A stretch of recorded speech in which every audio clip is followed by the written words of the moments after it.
Hello students, स्वागत है आपका डिफेंस ट्यूटर के इस वीडियो में। आज की इस वीडियो में हम बात करेंगे कोस्ट गार्ड नाविक जीडी के लिए प्रैक्टिस सेट नंबर 6 को। यह प्रैक्टिस सेट आपके फिजिक्स स्पेशल होगा, यानी आपको फिजिक्स में जितने भी चैप्टर्स पढ़ने हैं उन सभी चैप्टर से कंबाइंड क्वेश्चंस को यहाँ पे करवाए जाएंगे। हालांकि हमने इस वीडियो को आपको लाइव देने का प्रयास किया था थोड़ी देर पहले, लेकिन वो आपको लाइव सक्सेसफुल नहीं हो पाया क्योंकि वहाँ पे ज़्यादा बफरिंग आ रहा था। बच्चों का कहना था कि सर जब बहुत ज़्यादा बफरिंग हो रहा है, सो इस कारण से हमने लाइव को एंड कर दिया था और ये आपको अपलोडेड सेशन में हमने आप प्रोवाइड करवा दिया है। ठीक है, तो जैसा कि आपको पता है कि इस वीडियो के पीडीएफ को डाउनलोड करने के लिए डिस्क्रिप्शन बॉक्स में लिंक दिए जाएंगे। आप लिंक पर क्लिक करके पीडीएफ को डाउनलोड कर सकते हैं, या फिर आप सिंपली टेलीग्राम चैनल को ज्वाइन कर लीजिएगा। डायरेक्टली आपको टेलीग्राम चैनल पे ही पीडीएफ के लिंक प्रोवाइड करवा दिए जाएंगे। तो आइए बढ़ते हैं अपने इस वीडियो लेक्चर्स की ओर और जल्दी से अपने इस वीडियो लेक्चर्स को कवर करते हैं। तो यहाँ पे आप देख सकते हैं कि पहला क्वेश्चन आपको यहाँ पे दिख रहा होगा कि यदि if force F, velocity v and time t are taken as fundamental units then the dimension of mass are. ठीक है, यदि फोर्स एफ, वेलोसिटी v और टाइम t जो है वो फंडामेंटल यूनिट्स लिया जाता है तो आपको डायमेंशन ऑफ मास, तो मास का डायमेंशन क्या होगा। ठीक है, तो सबसे पहले आपको बता दें कि जब भी इस प्रकार का क्वेश्चन आता है तो मास जो होता है, हम इस तरीके के क्वेश्चंस को कैसे बनाते हैं। तो आपने पहले भी हमने यूनिट डायमेंशंस के चैप्टर में हमने इस प्रकार के क्वेश्चंस को बताया है और यहाँ पे भी हम आपको बताएंगे और इसके शॉर्ट तरीका को भी बताएंगे कि कैसे आप शॉर्ट तरीके से इसको बना पाएँ। हमें क्वेश्चन में कहा जा रहा है कि यदि फोर्स एफ, वेलोसिटी v और टाइम t जो है वो क्या है, आपके फंडामेंटल यूनिट को लिया जा रहा है, तो मास का डायमेंशन क्या होगा। ठीक है, तो हम क्या करते हैं इस प्रकार के क्वेश्चन में, मास का डायमेंशन आपको एफ, वी और टी के टर्म में लिखना है। तो हम मास को क्या करते हैं, डायरेक्टली प्रोपोर्शन मानते हैं। किसके? आपके मास को हम डायरेक्टली प्रोपोर्शन मानते हैं एफ के, वेलोसिटी के और टी के, यानी एफ पे पावर ए, बी पे पावर बी और टी पे पावर सी मानते हैं। और यहाँ पे हम मास का डायमेंशन लिखते हैं, फोर्स का, वेलोसिटी का, टाइम का डायमेंशन लिखते हैं और ए बी सी को फाइंड करते हैं। ठीक है, और ए बी सी का वैल्यू जो भी मिलता है वहाँ पे हम देखिए, जैसे एम को इक्वल टू क्या हो गया आपका, एम का डायमेंशन इक्वल टू के टाइम्स ऑफ एफ पे पावर ए, बी पे पावर बी, टी पे पावर सी। ये हमारा क्या होता है, डायमेंशन हो जाता है।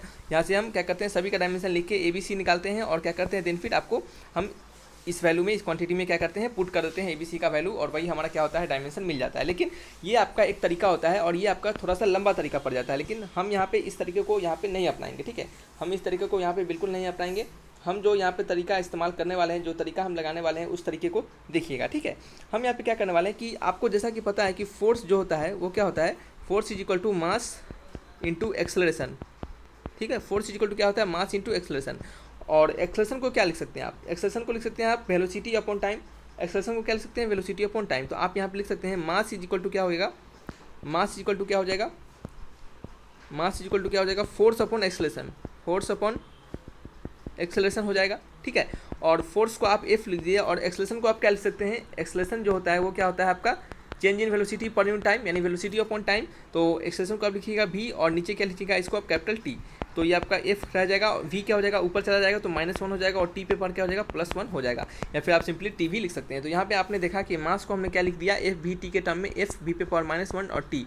ठीक है, हमने ऐसा क्यों लिख दिया, हमने ऐसा इसको इसके लिए लिख दिया क्योंकि हमें एक रिलेशन पता है। क्या रिलेशन पता है, ये आपका सेकेंड मेथड हो गया। हमें क्या रिलेशन पता है, हमें पता है कि फोर्स, मास और एक्सेलरेशन, यानी कह सकते हैं कि फोर्स, मास और वेलोसिटी के बीच में हमें रिलेशन पता है और हमने इस रिलेशन के कारण ऐसा यहाँ पे अपनाकर हमने डायरेक्टली लिखा है। लेकिन बहुत सारे क्वेश्चंस में क्या होता है, कभी कभी हमें जो क्वांटिटी दिए रहते हैं, जिनके बीच रिलेशन दिया रहता है, उसके रिगार्डिंग हमें पहले से कोई रिलेशन पता नहीं होता है। सो उस कंडीशन में आपको फार्मूला अपनाना पड़ता है, दूसरा कोई रीजन आपके पास, दूसरा कोई कंडीशन आपके पास नहीं बच पाता है। लेकिन यहाँ पे हमें फोर्स, मास, वेलोसिटी इन सभी के बीच रिलेशन पता था, इस कारण से हमने फार्मूला डायरेक्टली लगा के अपने आंसर्स को निकाल पाया। ठीक है, चलिए नेक्स्ट क्वेश्चन है क्वेश्चन नंबर 2।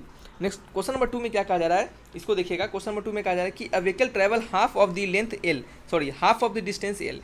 एक व्हीकल है, ये किसी एल डिस्टेंस के आधा को चलता है, यानी l/2 डिस्टेंस को कितने स्पीड से चलता है, v1 स्पीड से चलता है। और नेक्स्ट l/2 डिस्टेंस को कितने, l/2 डिस्टेंस को कितने, v2 स्पीड से चलता है। क्वेश्चन में कहा जा रहा है कि a vehicle travel half of the distance L distance के हाफ को v1 वेलोसिटी से चलता है और फिर उसी एल डिस्टेंस के अगले हाफ को v2 वेलोसिटी से चलता है। तो कहा जा रहा है कि एवरेज स्पीड क्या होगा। ठीक है, तो एवरेज स्पीड के रिगार्डिंग आपने फार्मूला पढ़ा होगा, एवरेज, या फिर आप लिख सकते हैं इस तरह से v एवरेज।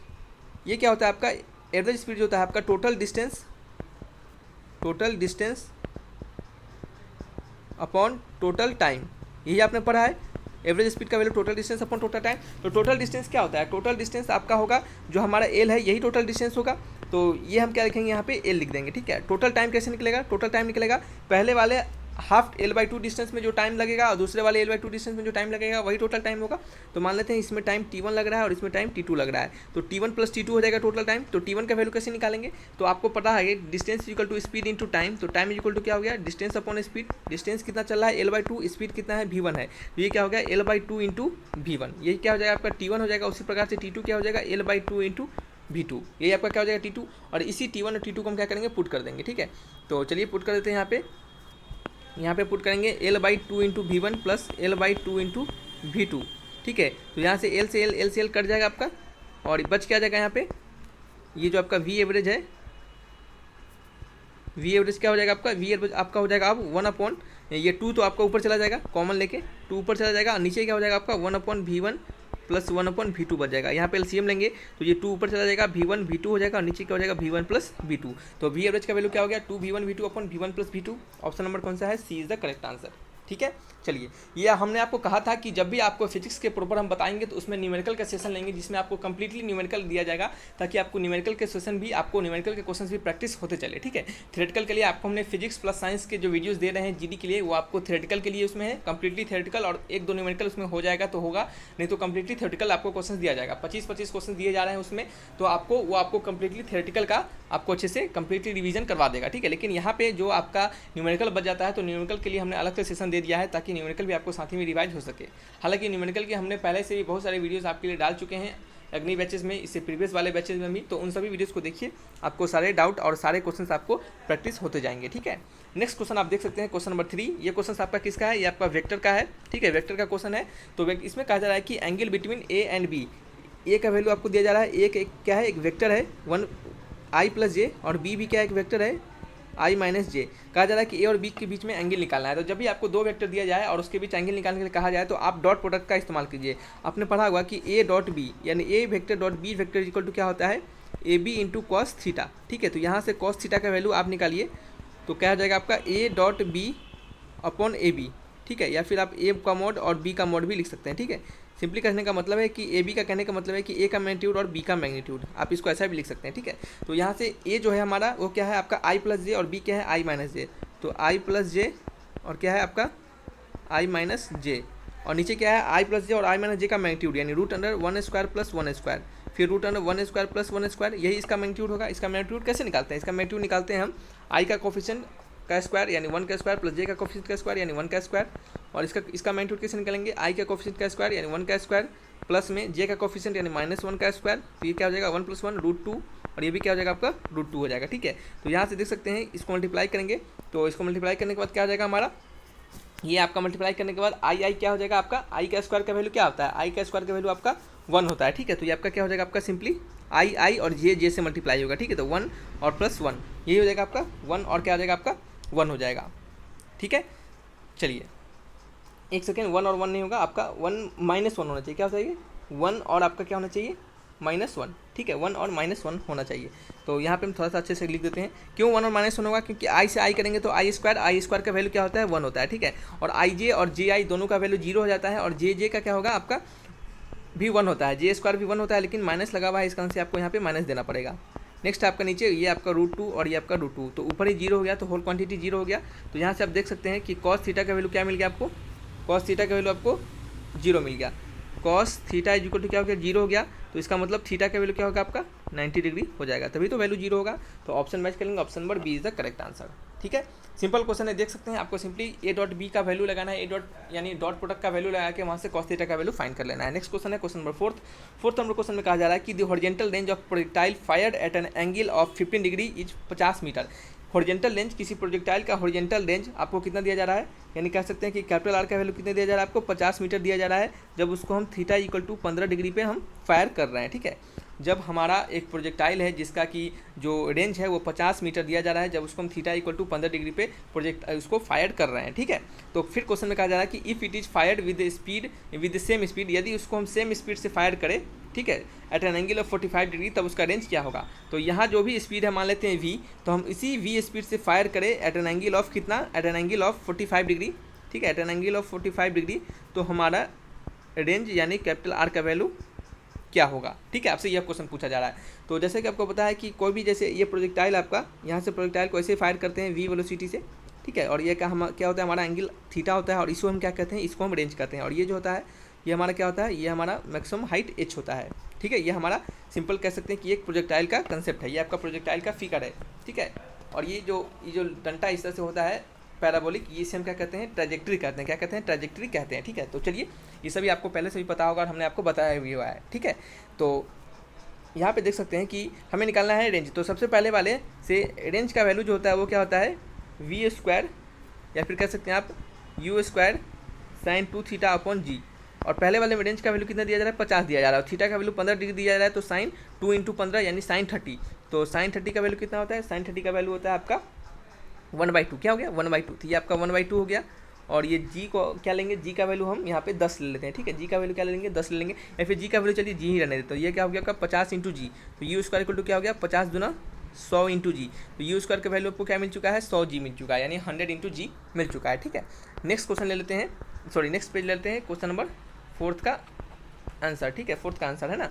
तो यहाँ पे हम नेक्स्ट पेज में क्या करेंगे, नेक्स्ट पेज में हम आगे की ओर बढ़ेंगे। नेक्स्ट पेज में हमारा वेलोसिटी क्या रहेगा, वेलोसिटी यही रहेगा, ठीक है। तो देखिए फिर हमें यहाँ पे यू स्क्वायर का ही रेंज ही निकालना है, हमें यहाँ पे रेंज ही निकालना है। तो रेंज में देख सकते हैं कि यू स्क्वायर का ही आपका क्वांटिटी है। तो यहाँ पे हमें यू का वैल्यू निकालने की जरूरत ही नहीं है, इसमें आप बेकार का समय बर्बाद नहीं कीजिएगा यू निकालने के लिए, ठीक है। सिंपली यहाँ पे दिखेगा कि यू स्क्वायर का यू स्क्वायर का ही हमें बाद में भी यूज करना है, तो क्यों हम बिना काम का यू का वैल्यू निकाल रहे हैं, ठीक है। तो यू स्क्वायर को ही हमें बाद में यूज करना है। तो रेंज का वैल्यू क्या हो जाएगा आपका, u square sine 2 theta upon g, ठीक है। तो यू स्क्वायर का यू स्क्वायर रहने देंगे और साइन यू स्क्वायर का तो वैल्यू डायरेक्टली हमें पता हो चुका है 100 × जी, ठीक है। 100 × जी इंटू साइन 45 से क्या है, 45 थीटा का वैल्यू 45 होना चाहिए। तो 45 यानी साइन 2 × 45 यानी साइन 90, ठीक है।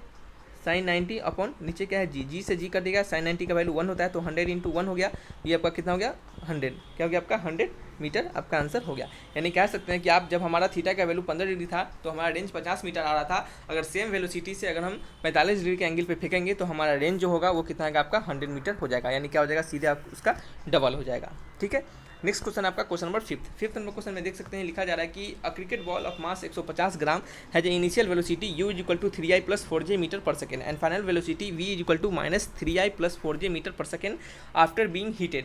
जब उसको क्या करता है, उसका हीट हो जाता है तब। यानी कहने का मतलब है कि क्रिकेट बॉल है जिसका कि मास 150 ग्राम दिया जा रहा है। तो सबसे पहले इस मास को क्या करते हैं, हम केजी में कन्वर्ट कर लेते हैं। मास का वैल्यू कितना है, 150 ग्राम दिया जा रहा है। तो इसको हम क्या करेंगे, केजी में कन्वर्ट करेंगे तो क्या हो जाएगा 0.15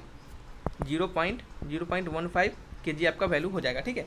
कहा जा रहा है कि ये इसका इनिशियल वेलोसिटी यानी u जो दिया जा रहा है वो कितने दिया जा रहा है, 3i + 4j दिया जा रहा है। और बाद में क्या हो रहा है, वो हीट करने के बाद किसी वस्तु से यानी किसी से वो हीट हो जा रहा है, टकरा जा रहा है। तो उसका वेलोसिटी कितना हो जा रहा है, उसका वेलोसिटी हो जा रहा है -3i + 4j। यानी क्या हो रहा है, देख सकते हैं कि वेलोसिटी सेम रह रहा है लेकिन डायरेक्शन क्या हो जा रहा है, जस्ट उसका अपोजिट हो जा रहा है। यानी ये जो वेलोसिटी अगर इधर से चल रहा होगा तो इसका वेलोसिटी क्या हो जाएगा, ऐसा हो जाएगा। यानी देख सकते हैं सिर्फ माइनस का साइन चेंज हो रहा है और आपका वेलोसिटी सीधे उलट जा रहा है। तो कहा जा रहा है कि द चेंज इन मोमेंटम।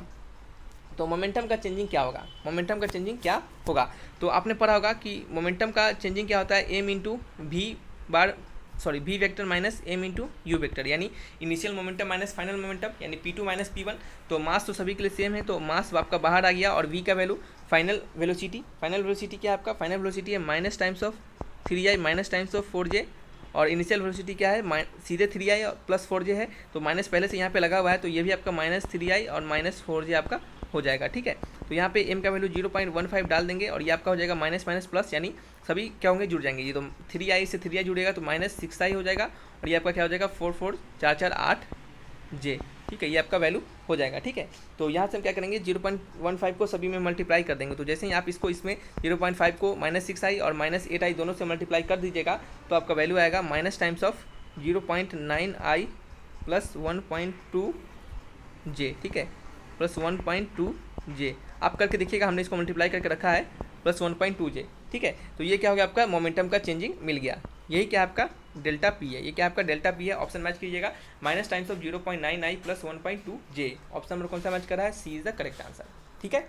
चलिए नेक्स्ट क्वेश्चन की ओर बढ़ते हैं। क्वेश्चन नंबर क्या है, 6 नंबर क्वेश्चन में क्या लिखा जा रहा है कि the work done in stretching a spring of force constant K from length L1 to L2। कहा जा रहा है कि जो एक स्प्रिंग के द्वारा कितना वर्क लगेगा जब हम उसको L1 लेंथ से L2 लेंथ तक क्या करें, स्ट्रेच करके ले जाएं। यानी किसी भी स्प्रिंग को अगर हम स्ट्रेच करते हैं L1 से L2 लेंथ तक, तो हमें कितना वर्क डन करना पड़ेगा। यदि उसका स्प्रिंग कांस्टेंट का वैल्यू कितना किया दिया जा रहा है, तो वर्क डन बाय स्प्रिंग आपको पता है, वर्क डन बाय स्प्रिंग क्या होता है, हाफ ऑफ के इंटू एक्स स्क्वायर, यही होता है वर्क डन बाय स्प्रिंग। तो आपको क्या निकालना है, टोटल वर्क डन निकालना है। तो L1 से L2 ले जा रहे हैं, तो क्या करेंगे, हाफ ऑफ के into L2 square minus half of के इंटू L1 स्क्वायर, यानी पहले वाला बाद वाला वर्क माइनस पहले वाला, यानी बाद वाला एनर्जी माइनस पहले वाला एनर्जी, उसमें से सब्सट्रैक्ट कर देंगे तो क्या हो जाएगा, वही हमारा आपका वर्क डन हो जाएगा। तो यहाँ पे हाफ ऑफ के कॉमन आ जाएगा, L2 square minus times of L1 square. Answer match कर लेंगे। ऑप्शन नंबर कौन सा मैच कर रहा है, option number B is the correct answer. तो ये तो बड़ा ही सिंपल और कहे तो लल्लू टाइप का क्वेश्चन था, इसमें ज़्यादा कुछ नहीं करना था, ठीक है। नेक्स्ट क्वेश्चन है क्वेश्चन नंबर 7। नंबर 7 में क्या लिखा जा रहा है कि a body of mass 3 kg is under a constant force which causes the displacement S in metre, ठीक है, given by a relation S. कहा जा रहा है कि एक बॉडी है जिसका कि मास 3 kg है, मास कितना है, 3 kg है, ठीक है, और कहा जा रहा है कि अंडर ए कांस्टेंट फोर्स, उसको कांस्टेंट फोर्स लग रहा है, तो वो डिस्प्लेस कर रहा है कितना, एस मीटर डिस्प्लेसमेंट कर रहा है, और एस का जो वैल्यू है वो हमें क्या दिया जा रहा है, एस का वैल्यू में दिया जा रहा है 1/3 इंटू टी स्क्वायर। तो कहा जा रहा है जहाँ पे टी क्या है, सेकेंड में है, तो आपको work done by force in 2 second, तो आपको टी इक्वल टू 2 सेकेंड में आपको वर्क डन फाइंड करना है, ठीक है। तो वर्क डन फाइंड करने के लिए जैसे आपको पता है कि वर्क जो होता है वो क्या होता है, फोर्स इंटू डिस्प्लेसमेंट होता है, ठीक है। तो टी इक्वल टू 2 सेकेंड पे वो कितना फोर्स चल गया, कितना डिस्प्लेसमेंट तय कर लिया होगा, तो हम एस इक्वल टू हमें दिया गया है 1/3 इंटू टी स्क्वायर, तो टी की जगह पे क्या डालेंगे, 2 डाल देंगे, तो 2 का स्क्वायर, ये आपका 4/3, ये हमारा कितना हो जाएगा, वो डिस्प्लेसमेंट चल जाएगा इतना मीटर, ठीक है, इतना मीटर का क्या करेगा, वो डिस्प्लेसमेंट चल जाएगा। तो डी का वैल्यू तो हमें मिल गया है, लेकिन हमें क्या करना है, एफ का वैल्यू फाइंड करना है। एफ कैसे निकलेगा, फोर्स इक्वल टू होता है मास इंटू एक्सलेशन। यदि हमें एक्सलेशन का एक्सलेशन हमें मिल जाए तो हम क्या कर सकते हैं, फोर्स को फाइंड कर सकते हैं, ठीक है। तो मास भी हमें पता ही है, तो आपको पता होगा कि ए जो होता है वो क्या होता है, dv बाई dt होता है, या फिर आप ए को क्या लिख सकते हैं, d2s बाई dt2, यानी डिफ्रेंसिएशन, सॉरी कह सकते हैं कि जो आपका डिस्प्लेसमेंट है उसका 2 बार डिफ्रेंसिएशन, डिस्प्लेसमेंट का 2 बार डिफ्रेंसिएशन। जैसे एक्सप्रेशन को आप dv बाई dt लिख सकते हैं, और v को आप क्या लिख सकते हैं, ds बाई dt, तो यहाँ से आप d2s बाई dt2 लिख सकते हैं एक्सप्रेशन को, ठीक है। तो जैसे देखिए v को आप क्या लिखिएगा, v को लिखिएगा ds बाई dt, तो इस v के जगह पे हम यहाँ पे पुट कर देंगे, ठीक है। तो a का वैल्यू क्या हो जाएगा, d into ds by dt, और पहले से नीचे क्या है, dt है, तो इसको आप लिख सकते हैं d2s बाई dt2, ठीक है। तो ये आपको याद होना चाहिए, आपको ये प्रूफ करने की जरूरत ना पड़े, ठीक है। हमने ये सभी चीज़ को अच्छे से आपको बताया हुआ है जब हम आपको अग्नि बैचेस के लेक्चर्स दे रहे थे उस समय थी तब, ठीक है। तो इसको देखिए d2s बाई dt2 है, तो यहाँ पे एस का वैल्यू क्या दिया जा रहा है, ये 1/3 इंटू टी स्क्वायर, तो 1/3 तो कांस्टेंट है, तो 1/3 बाहर आ गया, और टी स्क्वायर को 2 बार डिफरेंशिएट करेंगे तो ये क्या आ जाएगा आपका, सिंपली 2 आ जाएगा, ठीक है, 2 इंटू 1 आ जाएगा, तो आपका क्या हो जाएगा 2/3। तो एक्सलेशन फोर्स का वैल्यू क्या हो जाएगा, m इंटू 2/3, यानी m का वैल्यू 3 है, तो 3 इंटू 2/3। तो यहाँ पे हम वर्क डन निकाल लेंगे, अब वर्क डन तो अब निकाल लेंगे, अब तो आसान हो गया। वर्क डन हो गया m into A, mass into acceleration into D, तो मास का वैल्यू कितना है 3 इंटू एक्सलेशन का वैल्यू कितना है 2/3, और इसका वैल्यू कितना है 4/3, तो 3 से 3 कट गया, वैल्यू हो गया आपका 8/3 जूल। 8/3 जूल वर्क क्या है, आल्सो फॉर्म ऑफ एनर्जी, तो इसका भी यूनिट क्या होगा आपका, जूल ही होगा। तो मैच कर लेंगे ऑप्शन 8, ऑप्शन नंबर बी, यानी 8/3 जूल, ठीक है। चलिए नेक्स्ट क्वेश्चन के बढ़ते हैं, क्वेश्चन नंबर 8 नंबर क्वेश्चन में देख सकते हैं क्या लिखा जा रहा है कि the centre of mass of body का सेंटर ऑफ मास कहाँ होता है, lie always outside the body, body के हमेशा बाहर होता है, या फिर may be within outside on the surface of body. कहा जा रहा है कि हो सकता है कि वो बॉडी के अंदर हो, बॉडी के बाहर हो, या फिर बॉडी के सरफेस पे हो, यानी वो बॉडी पे ही हो, ऐसा भी हो सकता है। ऑप्शन मसी में कहा जा रहा है कि lie always inside the body, वो हमेशा इनसाइड ही होगा, या फिर कहा जा रहा है कि lie always the surface of body, या फिर वो बॉडी के हमेशा सरफेस पे ही होगा। तो याद रखिएगा कि सेंटर ऑफ मास जो होता है, क्या होता है, सेंटर ऑफ मास जो होता है वो बॉडी के कहाँ पे, विद इन, इनसाइड, आउटसाइड कह सकते हैं, और सरफेस कहीं पे भी हो सकता है, ठीक है। विद इन और इनसाइड तो एक ही जैसा हो गया, तो आपका ये कहीं पे भी हो सकता है। जैसे आपको पता होना चाहिए कि जैसे एक सर्किल होता है, या फिर कह सकते हैं एक रिंग होता है, तो रिंग का जो सेंटर ऑफ मास कहाँ होता है, रिंग का सेंटर ऑफ मास आपके इसके बीच में होता है, जो कि क्या होगा, रिंग का सारा जो कह सकते हैं कि मटेरियल जो होता है वो आपका यहाँ पे फैला होता है, लेकिन उसका सेंटर ऑफ मास जो होता है वो क्या होता है, आपके जस्ट बीच में होता है। लेकिन वहीं पर अगर हम कोई प्लेट लेते हैं, जो कि आपका प्लेट होगा इस तरह से, इसमें आपका सारा जो मास होगा वो आपके पूरे उसके एरिया पे फैला होगा, ठीक है। तो इस प्लेट के लिए जो सेंटर ऑफ मास होता है वो क्या होता है, आपके जस्ट बीच में होता है। तो यहाँ पे देख सकते हैं कि बॉडी के अंदर है, ठीक है, यानी बॉडी के इनसाइड है, और यहाँ पे देख सकते हैं आप कहाँ पे, बॉडी के सरफेस के पूरा बाहर है, ठीक है, सरफेस के पूरा बाहर है, यानी ना ही बॉडी पे है और ना ही बॉडी के कहाँ पे बाहर है, ठीक है। सरफेस पे भी नहीं है और बॉडी के बाहर भी नहीं है, यानी इनसाइड है, तो कहीं पे भी आपका हो सकता है। सो इसके लिए आपको सिंपल कंसेप्ट है कि सेंटर ऑफ मास जो होता है वो बॉडी के इनसाइड, आउटसाइड और सरफेस पे हो सकता है। तो आंसर क्या हो गया आपका? ऑप्शन नंबर बी हो गया। ठीक है, चलिए नेक्स्ट क्वेश्चन की ओर बढ़ते हैं। क्वेश्चन नंबर 9 नंबर क्वेश्चन में कहा जा रहा है कि position vector of centre of mass of 2 particle system is given by. कहा जा रहा है कि 2 पार्टिकल सिस्टम के पोजीशन वेक्टर, सेंटर ऑफ मास के पोजीशन वेक्टर को हम कैसे लिखेंगे। सिंपल क्वेश्चन है कि कहा जा रहा है कि हम दो पार्टिकल के